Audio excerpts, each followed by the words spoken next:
Você que trouxe sua Bíblia, abra no livro do profeta Isaías, capítulo 41.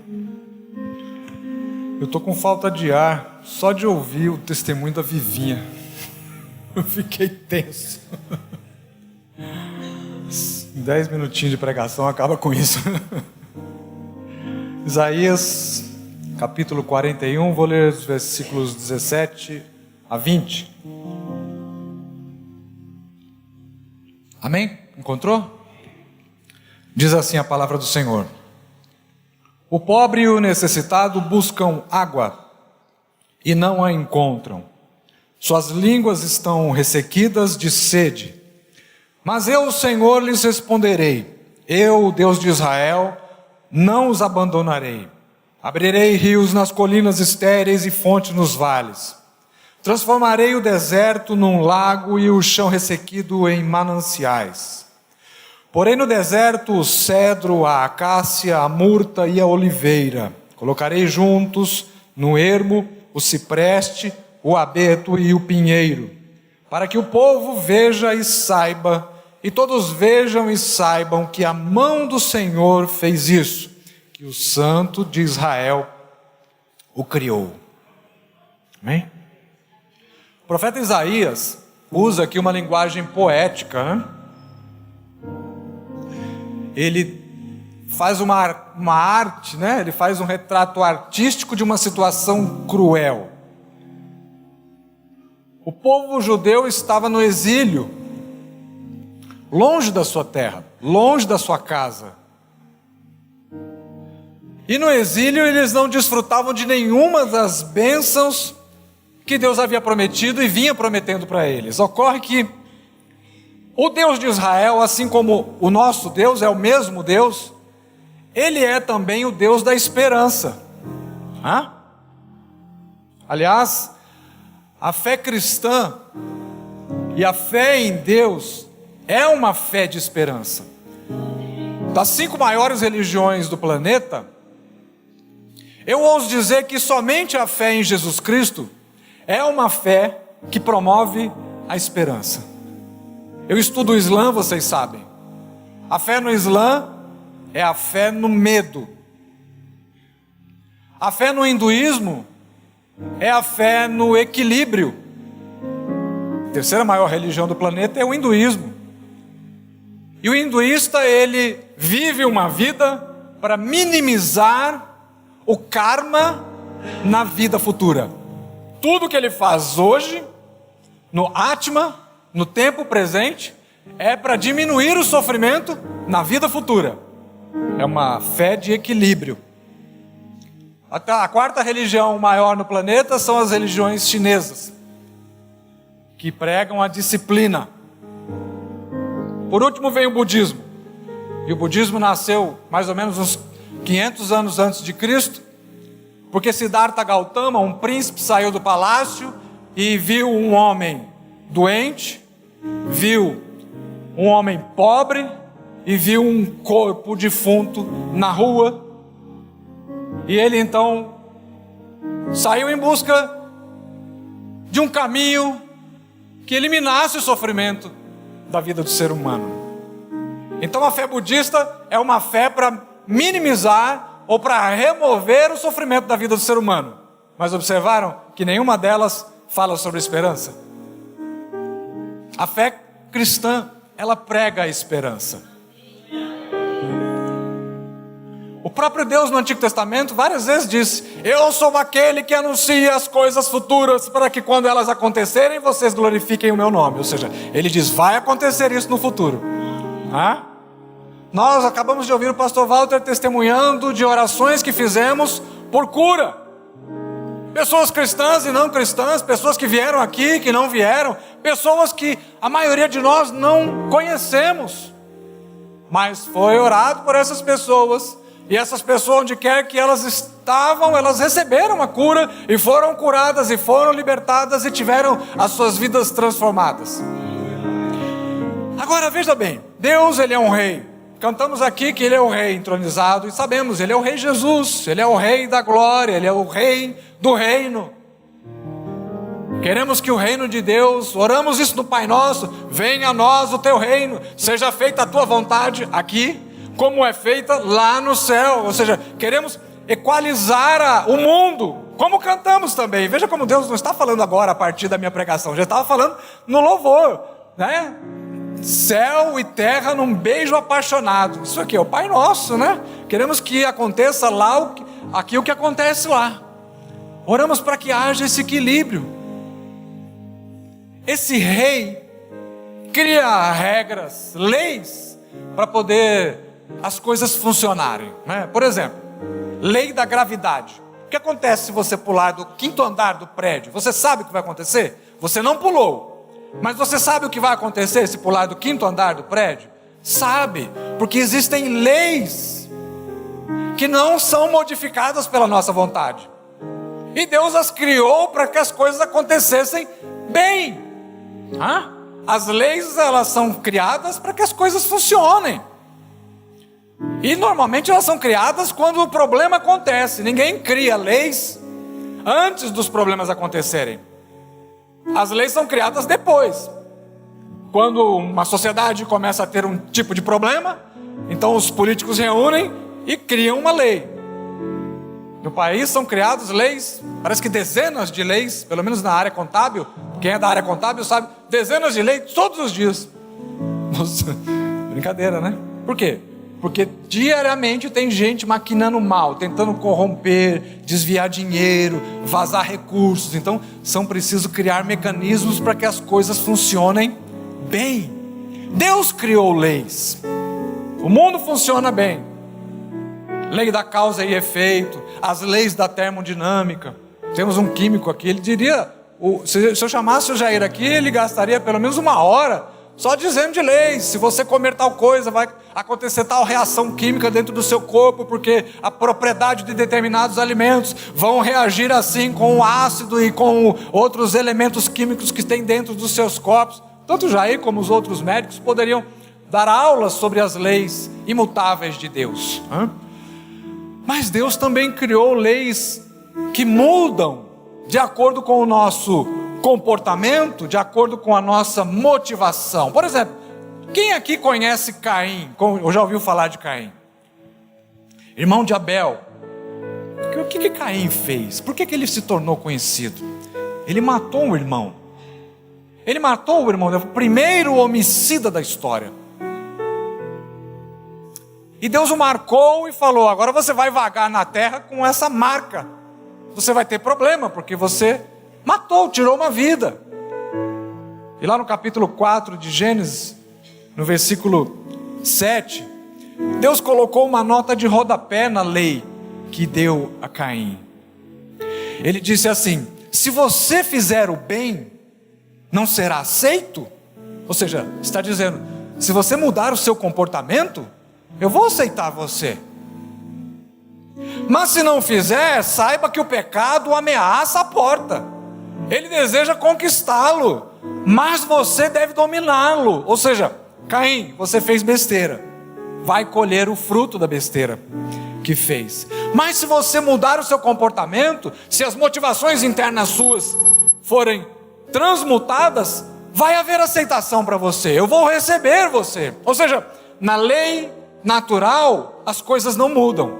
Se você pular do 5º andar hoje, voltar a pular amanhã, pular no outro dia, sempre vai haver o mesmo resultado. Mas no mundo espiritual, as leis mudam. Se eu lançar uma pedra contra o Nelson e no meio da trajetória da pedra eu me arrepender, a pedra vai atingir o Nelson.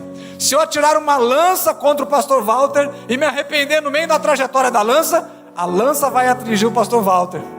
Mas se eu cometer um pecado e depois de ter cometido o pecado eu me arrepender de ter transgredido a lei de Deus, as coisas vão mudar para mim. Amém? Porque Deus é um Deus de esperança. Mesmo que você cometa o erro, mesmo que você erre o alvo, mesmo que você cometa o pecado, Deus é um Deus de esperança e Ele diz a você, as coisas podem mudar, mesmo que você tenha errado no início. Amém? Isso é animador, porque nós erramos todos os dias. Usando a linguagem cristã, bíblica, nós pecamos todos os dias. A Bíblia diz: todos nós pecamos sempre. Somos pecadores incorrigíveis. E às vezes as coisas que acontecem conosco, acontecem muitas coisas conosco, muitas coisas que nós não queríamos. Não queremos ficar doentes. O pastor Walter às vezes conta as coisas que acontecem no gabinete pastoral. Famílias abaladas, famílias que tinham empresas quebraram, profissionais de alto gabarito perderam o seu emprego, a estabilidade econômica se esvaiu, isso eles não conseguiram segurar a onda, afetou o casamento, filho foi embora, entrou nas drogas, eram da igreja, a mãe da igreja, pai da igreja, o filho foi para as drogas, ou seja, são coisas, contingências da vida, o ser humano é isso, a vida é assim. Leia lá o livro de Jó, tem tantos livros que nos ensinam isso, eu aprendo muito quando leio os livros. Tem um livro que chama assim, Por que coisas ruins acontecem com pessoas boas? Há 2 livros diferentes com o mesmo título. Por que coisas ruins acontecem com pessoas boas? O meu pai morreu fazendo essa pergunta. Eu tive várias irmãs, ele dizia. A melhor delas morreu de câncer. Por que, Magno? Acontecem coisas ruins com pessoas boas. Porque a vida é assim. Porque nós às vezes cometemos pecados que os outros não sabem. Jeremias diz o seguinte, ele faz uma pergunta retórica. O que é uma pergunta retórica? É uma pergunta que eu faço sabendo a resposta, só para poder desenrolar o assunto. Ele diz: de quem se queixa, pois, o homem? Ou seja, do que o homem tem direito de reclamar? E ele mesmo dá a resposta: queixe-se cada um dos seus próprios pecados. A Bíblia ela tem uma linha de interpretação a outras, em que Deus ele criou leis e colocou o ser humano no mundo para poder ser guiado ou para obedecer essas leis. E quando nós transgredimos as leis, nós colhemos os frutos. Nós semeamos o que plantamos. Às vezes Deus interfere e dá livramentos. Alguns de nós pentecostais acreditamos que nenhuma lei nos atinge. Quando nós somos crentes, Deus tem o dever e a obrigação de ficar apagando todos os incêndios, fechando todas as arapucas que o diabo arma para a gente cair, segurando todos os muros que ameaçam vir sobre a nossa vida. Mas nem sempre é assim. Veja Jó, né? Jó não cometeu pecado algum. Leia lá o capítulo 2 de Jó. O próprio Deus está dando testemunho. Homem bom, sincero, reto, temente a Deus, desvia-te do mal. E foi permitido aquilo para glorificar o nome de Deus. Tantas desgraças. Uma vez eu preguei sobre as 7 provações de Jó. Problema de saúde, problema financeiro, perdeu os filhos, perdeu a esposa, perdeu o crédito na praça, foi humilhado pelos empregados e por fim ainda foi provado contra a palavra. Surgiu um mensageiro de Jó, ele falou: eu ainda tenho argumentos a favor de Deus. Ele falou: você tem pecado escondido, sendo que o próprio Deus havia dito que ele não tinha cometido pecado algum. E aí? É duro, né, pastor? Quando o Senhor prega uma coisa, acredita naquilo, mas aquilo não dá certo no mesmo tempo, na mesma época. Você ora, tem uma oração na Bíblia, ela foi respondida 200 e tantos anos depois. O sujeito morreu sem ver a resposta da sua oração, e ele tinha razão. Leia lá o capítulo 11 de Hebreus. Diz que todos os heróis da fé caminharam na terra como peregrinos e forasteiros, e diz que nenhum deles recebeu aquilo que esperava. Ora, Moisés não saiu do Egito e entrou na terra prometida? Abraão ameaçou matar o filho, não teve o filho de volta? Sansão, Jacó, Isaac, parece que todos eles receberam aquilo que esperavam receber, mas a leitura que o Novo Testamento faz é diferente. Diz que nenhum deles recebeu aquilo que esperava, porque eles esperavam algo melhor que vem da parte do Deus. Eles esperavam o céu. Aleluia. A esperança de todos os heróis da fé era o céu. Não era aqui, mas aqueles foram amparados, foram socorridos e tiveram esperança.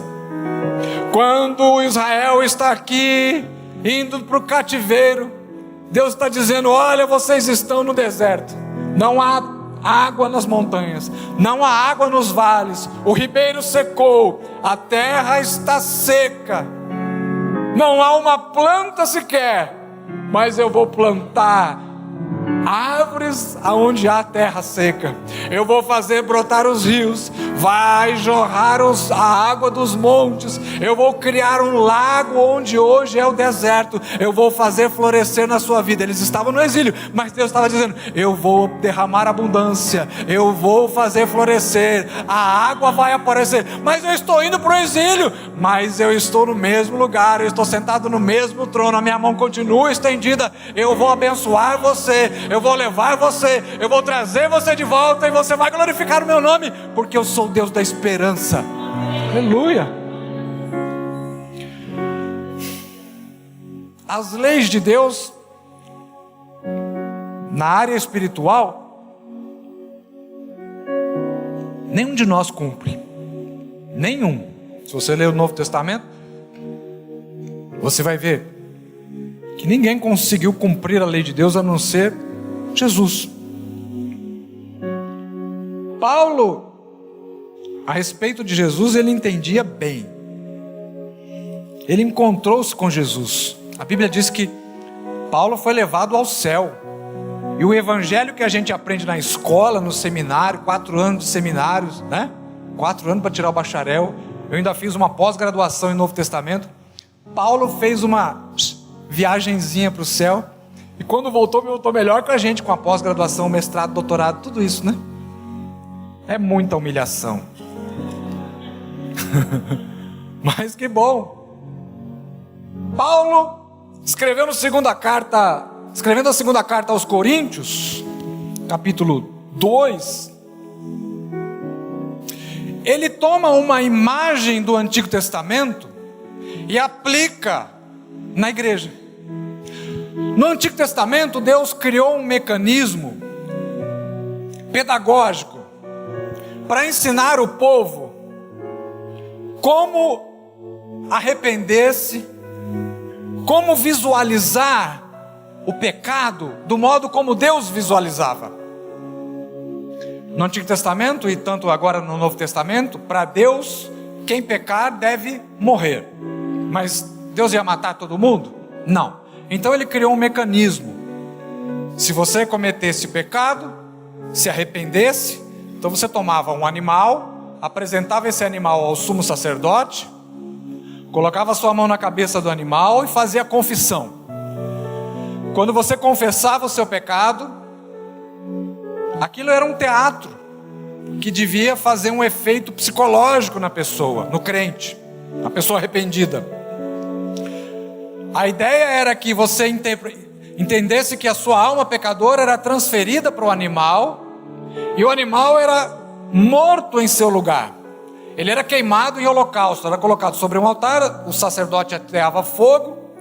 E você já teve o desprazer de passar num lugar onde teve um incêndio e alguma pessoa morreu, ou algum corpo humano ou físico, animal morreu? Aquele cheiro de sangue queimado não é um cheiro agradável, não é um cheiro bom.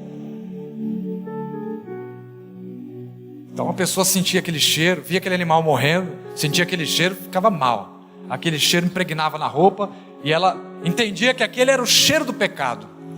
Mas quando a pessoa fazia esse gesto, esse ritual, esse teatrinho, de maneira sincera, Deus entendia que havia um arrependimento genuíno.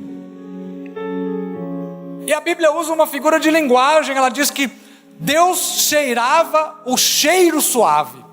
Quando a pessoa se arrependia de verdade, a fumaça que subia do animal chegava às narinas de Deus, e Deus aspirava o aroma agradável. O aroma só subia agradável a Deus quando a pessoa estava arrependida. Quando não tinha arrependimento, o cheiro também para Deus era ruim. Aí, escrevendo a segunda carta aos Coríntios, capítulo 2, versículos 14 a 16, Paulo pega essa imagem do cheiro do animal sendo queimado em sacrifício ao pecado, escreve o seguinte: mas graças a Deus que sempre nos conduz vitoriosamente em Cristo, e por nosso intermédio exala em todo lugar a fragrância ou o aroma do seu conhecimento, porque para Deus somos o aroma de Cristo entre os que estão sendo salvos e os que estão perecendo. Para estes, ou seja, os que estão perecendo, morrendo no pecado, somos cheiros de morte. Para aqueles que estão salvos, somos fragrância de vida.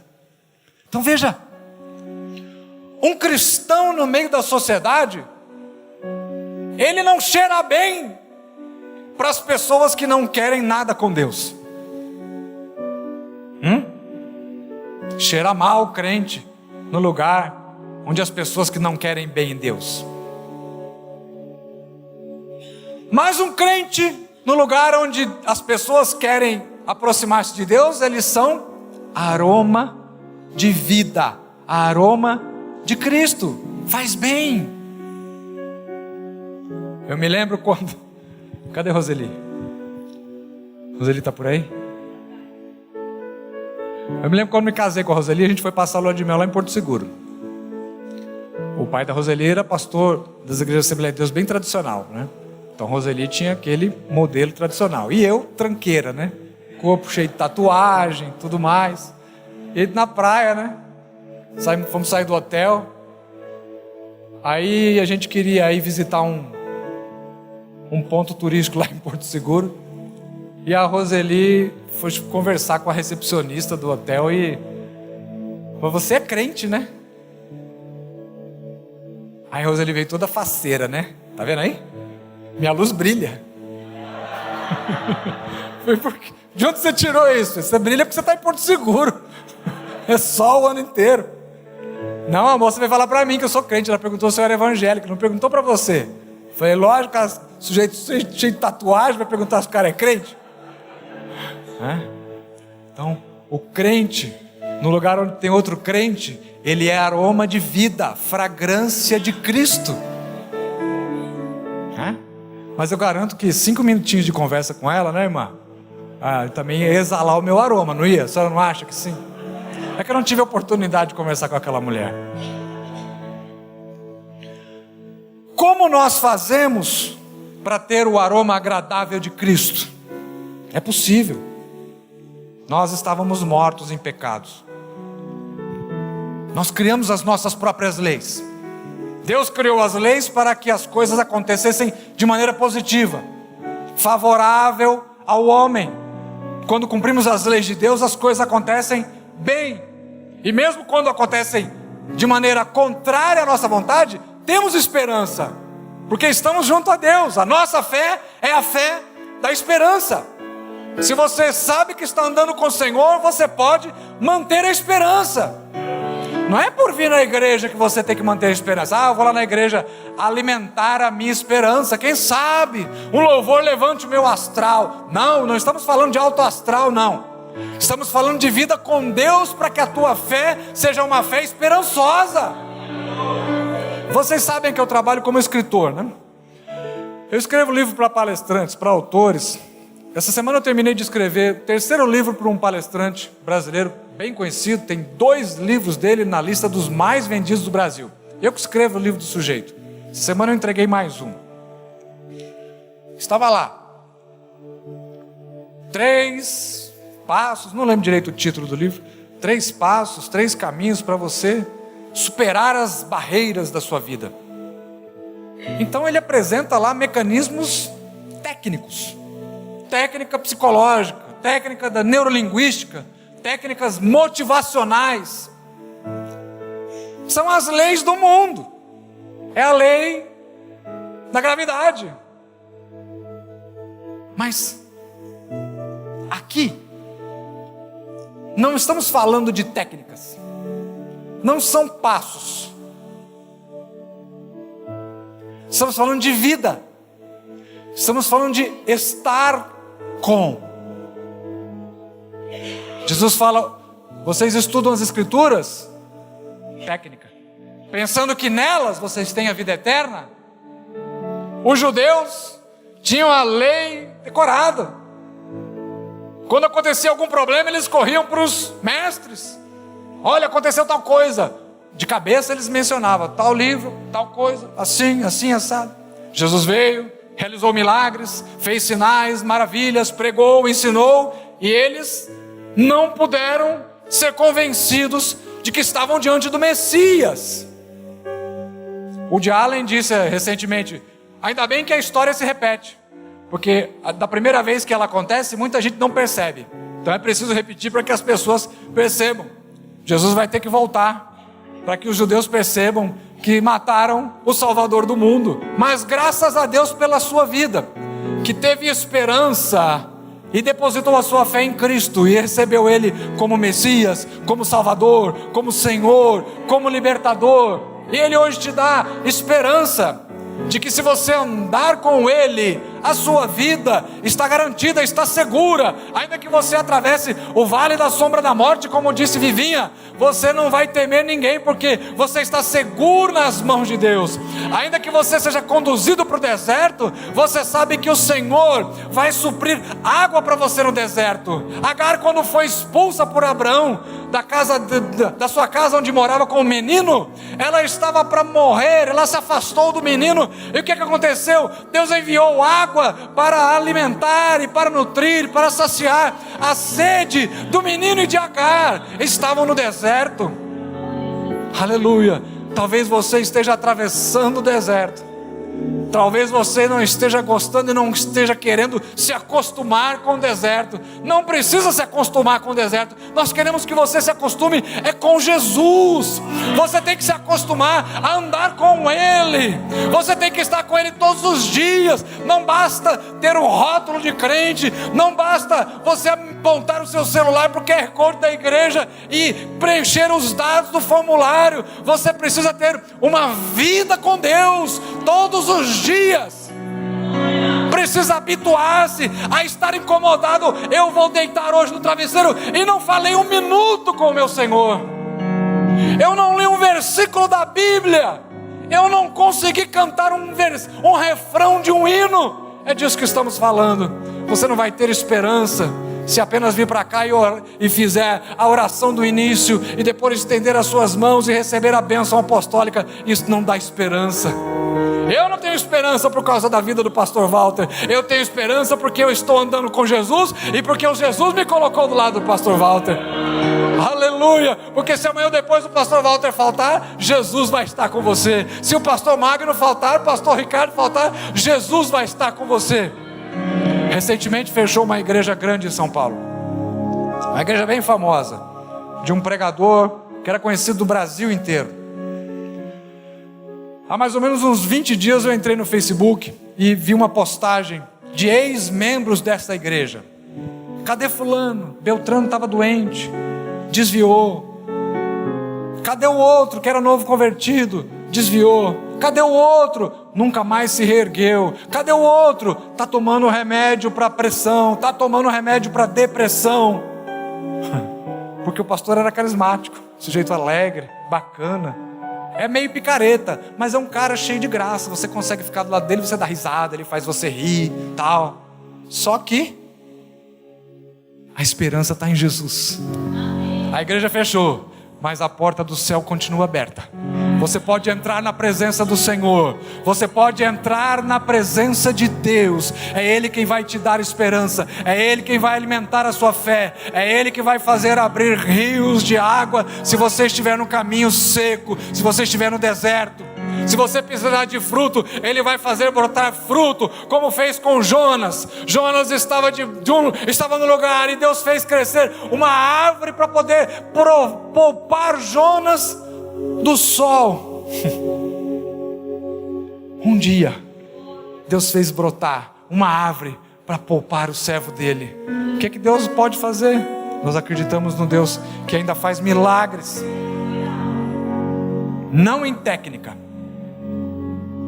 Efésios capítulo 2, Paulo escreveu o seguinte, Efésios 2, 8 a 10: pois vocês são salvos pela graça, O que é graça? Graça é o favor imerecido de Deus, porque nós somos pecadores, mas Ele faz coisas em nosso favor, mesmo sendo pecadores. Vocês são salvos pela graça, por meio da fé. Fé esperançosa, né? Fé viva. Isso não vem de vocês, é um dom de Deus. Não vem por obras, ou seja, não adianta acender vela de 7 dias, subir a escadaria da igreja da Penha, não adianta oferecer sacrifício, ebó, jarrinho com canjica, galinha, nada disso. Se adiantasse, eu teria sido salvo, porque frequentei terreiro de Umbanda, centro espírita, tudo isso daí. Não se iluda. Não se iluda com os sinais que as outras religiões manifestam. O pastor hoje falou de curas que teve aqui, que aconteceram nessa igreja. São sinais. As outras religiões também fazem sinais. A Bíblia diz que é possível fazer sinais. Pessoas que não andam com Deus, leia lá em Êxodo. Os magos do Egito fizeram sinais. Estão registrados na Bíblia. Eles imitavam as coisas que Moisés fazia. Só que chega um momento que os sinais que os homens conseguem fazer perdem o seu efeito. E é aí que muita gente se engana. Eu frequentava centro de Umbanda, porque as coisas que eu pedia lá aconteciam comigo. Qual é o raciocínio? Se eu estou aqui pedindo algo e esse algo acontece, Deus está aqui, certo? Todo mundo pensa isso. Se Deus está aqui e não está me batendo, é porque eu estou salvo. Esse é o raciocínio de quem vai nas outras religiões. Qualquer pessoa que vai no centro espírita, centro de Umbanda, qualquer religião que seja, se ele pede algo e acontece, esse é o raciocínio do cara. Eu estou aqui, pedi algo, foi recebido. Deus está se agradando de mim. Se Ele está se agradando de mim, eu estou salvo. Isso é um silogismo, né? Só que não é bem assim.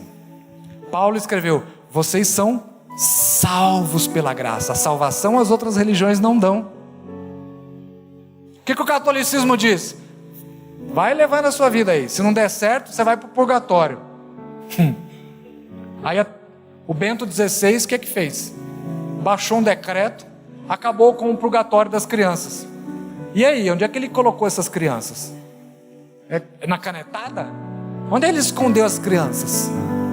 A Bíblia não fala de purgatório. Paulo fala: se você quer a salvação, confesse o Senhor Jesus. Porque se com a tua boca confessares e seu coração creres que Deus o ressuscitou dos mortos, será salvo. A confissão é hoje, porque a esperança é hoje. A oportunidade é nesta vida, não é na vida futura. Nós devemos ter esperança hoje de que na vida futura estaremos salvos. Mas para que possamos ter esperança na vida futura, precisamos resolver o problema hoje. E Paulo falou: vocês são salvos pela graça por meio da fé. Isso não vem de vocês, é dom de Deus, não vem de obras, para que ninguém se glorie. Porque somos criação, poema, feitura de Deus, realizada em Cristo Jesus. Paulo usa aqui uma palavra no original que não aparece para a gente no português, mas ela significa a semente, aquela mesma semente que o anjo disse para Maria: salve agraciada, há uma semente sendo gerada em você. Estão lembrados dessa passagem? Quando o anjo anunciou para Maria que no ventre de Maria seria gerado o Cristo. Paulo usa a mesma palavra, a mesma raiz da palavra aqui, cariti. Ou seja, Paulo diz o seguinte: ei, você que estava em pecado, há um cariti de Deus aí, há uma semente aí, um dom de Deus que está brotando dentro de você. Você que antes estava no pecado, você e eu éramos a própria terra seca, nós éramos o próprio deserto sem vida. E agora Paulo fala o seguinte: o rio de água viva, que é o Espírito Santo, já está jorrando na terra, e vai brotar, e vai nascer uma árvore, e vai dar fruto para a glória de Deus. Aleluia.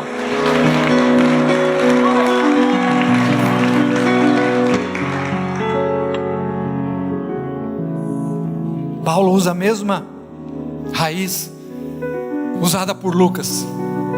Lucas registrou o anúncio do Salvador para a Virgem Maria. E Lucas era companheiro de Paulo, companheiro de viagem. Provavelmente conversaram e entenderam que se tratava da mesma coisa. O mesmo Deus que colocou a semente no ventre de Maria era o mesmo Deus Espírito Santo que agora trazia o dom da salvação e colocava em nós. E onde é que está a esperança nisso tudo, pastor Magno? O senhor disse que a fé cristã é uma fé de esperança. Exatamente aí. Paulo diz: pois se alguém está em Cristo, nova criatura é. Você não é mais o deserto, não é mais a terra seca, não é mais o jardim devastado, nem o pomar sem fruto. Porque se alguém está em Cristo, nova criatura é. As coisas velhas já passaram, eis que tudo se fez novo. Um bebê, quando é gerado, é uma nova criatura. E Paulo diz: agora veio o Espírito Santo sobre você. Agora o Espírito Santo vai gerar nessa carcaça humana de carne inclinada para o pecado, vai gerar uma nova criatura inclinada para Deus e para a santidade. Vai gerar uma nova criatura que vai sentir prazer na lei de Deus. Você não vai mais criar as suas próprias leis. Você não vai mais querer seguir a lei do mundo, a cultura do mundo, as manias do mundo. Você vai se interessar pelas coisas de Deus. Você vai se interessar pelas coisas que dão prazer ao Senhor. Porque o Espírito Santo agora fez morada em você. Ele regou a semente que foi pregada pela palavra. A semente entrou em você pela pregação da palavra de Deus. E aí, quando você se prostra diante do Senhor, mantém uma vida dinâmica com Ele, de relacionamento pessoal, o Espírito Santo rega a semente diariamente. Você está regando a semente que está aí? Você tem regado a semente? Ou você acredita que talvez um dia o Senhor vai mandar uma chuva e vai cuidar da semente que colocou em você? Quem é que cuida da semente que está em você? Não deixe o seu vasinho no tempo, não. Traga para dentro de casa e regue você mesmo. A casa é a igreja. A casa é a igreja. E você pode regar esse vaso todos os dias, quando você tiver um relacionamento pessoal com Deus. Quem sabe você está aqui nesta noite. Algum dia você ouviu a semente, mas descuidou, a semente morreu.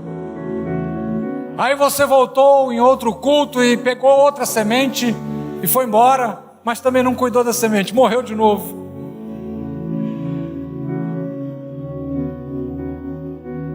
Você está precisando de fruto, precisa regar. Se você quiser comer o fruto das coisas de Deus, precisa regar a semente. Se você quiser a esperança que a fé em Deus provê, você precisa andar com Jesus. Talvez você saiba a história de Jesus, mas não conheça o Jesus da história. Ateus conhecem muito bem a história de Jesus, mas cristãos conhecem o Jesus da história. Tem cristãos que não sabem nada da Bíblia, mas conhecem o Jesus da história. Tem ateus que entendem muito bem de Bíblia, mas nunca tiveram um encontro com Jesus. Se você está aqui nesta noite e quer ter um encontro com Jesus, quer andar com Ele, quer ter esperança, quer permitir que o Espírito Santo abra rios de água viva na sua vida, levante a sua mão onde você está. Eu quero orar por você, entregando a sua vida nas mãos do Senhor. O Espírito Santo, Ele vai regar a terra que é você, vai regar a semente que está semeada em você e pode te dar vida. Você quer entregar a sua vida a Jesus? Levante a sua mão, faça um sinal. O Espírito Santo pode te dar força, pode fazer a sua vida ter esperança como você nunca teve, pode te dar segurança, pode te dar tranquilidade, pode abrir os teus olhos para você veja a vida de maneira diferente, para que você reconheça os seus pecados, para que você reconheça que transgrediu a lei de Deus e para que Ele te perdoa. Deus pode te perdoar, Ele quer perdoar, mas é preciso que você sinalize isso, arrependa-se e afaste-se dos maus caminhos. Há alguém que quer virar a página com Deus?